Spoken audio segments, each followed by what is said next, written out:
The slipway in this brackets right perfectly with that, so it's great time period. Now, we don't know at the moment whether that's military or not.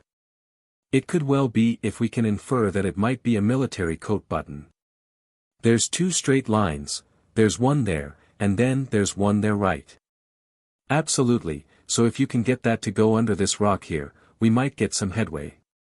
Something absolutely terrifying brought everything on Oak Island to an unexpected halt. This enigmatic island, long renowned for its legends of hidden riches, has always attracted treasure hunters and adventurers alike. Yet all excavation efforts abruptly stopped without warning.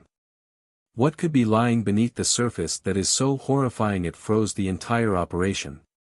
Join us as we unveil the chilling discovery that forced producers to suspend Season 12 instantly, a revelation that could rewrite everything we thought we knew about Oak Island. The Untold Tale of Oak Island Stone. The story of Oak Island has captivated treasure hunters and historians for centuries, filled with surprises and intrigue. It all began in 1862 when the Onslow Company embarked on an ambitious quest to uncover hidden riches. Digging deep into the island, they encountered an unexpected challenge. Water flooded their excavation at a depth of 80 to 90 feet, making it impossible to proceed. This mysterious flooding sparked complex theories and heightened curiosity. Many speculated that the island was protected by elaborate flood tunnels connected to the sea, designed to safeguard the treasure.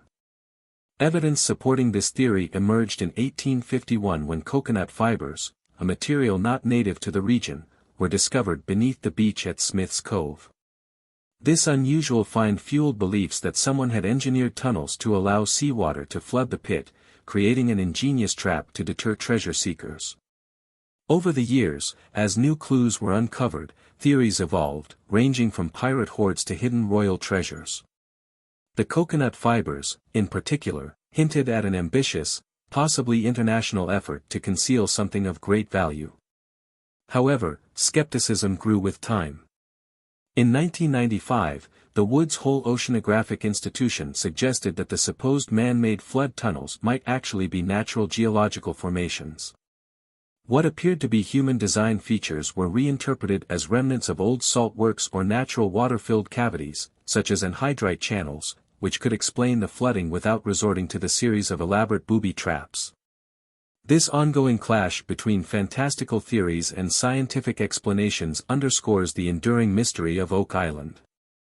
Separating fact from fiction remains a challenge. Adding to this enigma, the abrupt halt of recent treasure hunting activities has deepened the intrigue, leaving unanswered questions about what might still lie hidden beneath the surface of this legendary island. The discovery of a mysterious stone. The discovery of a mysterious stone on Oak Island has added yet another layer of intrigue to its already enigmatic history. Found 90 feet underground, the stone reportedly bore unusual markings that have sparked speculation for over a century.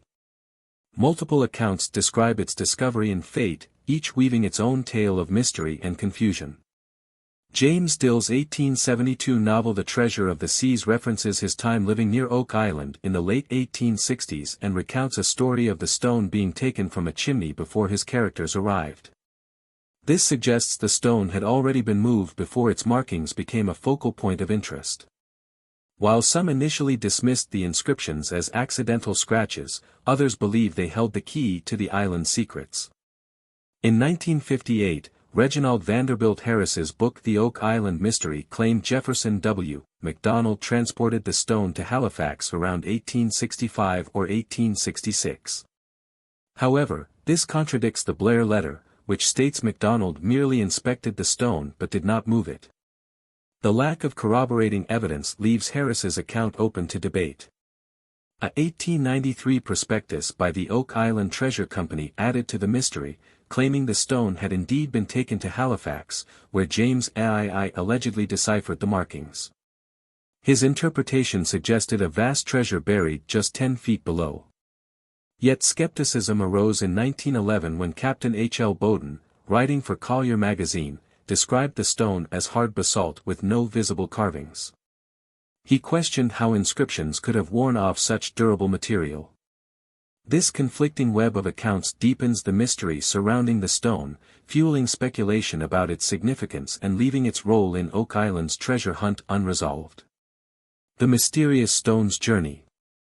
The Mysterious Stone's journey took many twists. Initially displayed prominently by a local named Smith, the stone was placed in his fireplace with the inscribed side facing outward for all to see. After Smith's death, it was removed and taken to Halifax, where scholars struggled to decipher the markings. The stone was then passed to JBMCC in Truro, where it continued to spark intrigue among treasure hunters. However, its fate took a strange turn when it became a tool for a bookbinder, who used it to pound leather for years, likely erasing any remaining inscriptions. Eventually, the stone ended up in a bookstore in Halifax, its carvings almost completely worn away. Today, its final location remains unknown, but its role in the Oak Island treasure hunt is far from over. FDR's Hidden Treasure Hunt. Despite the initial excitement, the writings on the Oak Island stone have largely been forgotten. One theory, popularized by Edward Rosnow in his 1949 book True Tales of Buried Treasure, claimed the inscription meant, 40 feet below, £2 million are buried. Snow said he learned this from Reverend Kempton, but no one else has explored or confirmed this interpretation. Over time, the stone became just another curious part of Oak Island's storied history, once intriguing, but now overshadowed by other mysteries. Kempton never revealed how he obtained this information, and a letter from April 1949 later clarified that he got it from a deceased school teacher. Despite the lack of follow-up on this theory, the hunt for Oak Island's treasure continued, drawing the attention of some brave and sometimes reckless adventurers. These ambitious individuals would become an integral part of the island's fascinating legacy. One of the most notable figures to take an interest in Oak Island was Franklin D. Roosevelt. His grandfather, Warren Delano Jr., shared tales of treasure hunts that sparked Roosevelt's curiosity. His fascination with Oak Island began in the early 1900s and lasted until his death in 1945. Even as president, Roosevelt stayed updated on the island's treasure hunt and had plans for an undercover visit in 1939, but poor weather and global politics kept him from going. Several celebrities also joined the hunt, including actor Errol Flynn, who invested money into one of the digging operations, and John Wayne, who contributed funds and heavy drilling equipment. William Vincent Astor, heir to the Titanic fortune, quietly supported the efforts. Rear Admiral Richard E. Byrd, a close friend of Roosevelt, actively participated by offering advice and showing interest in the island, which led to their collaboration on the United States Antarctic Service. In 1949, a new treasure pit was reportedly discovered while digging a well in Mahone Bay. Over the years, various stories have emerged about pirates, particularly Captain Kidd and Blackbeard, using Oak Island as a hiding place for their stolen treasures. The Legend of Blackbeard. Blackbeard, born Edward Teach around 1680, was one of the most infamous pirates in history. He became notorious for his terrifying appearance, sporting a long black beard that he tied with ribbons.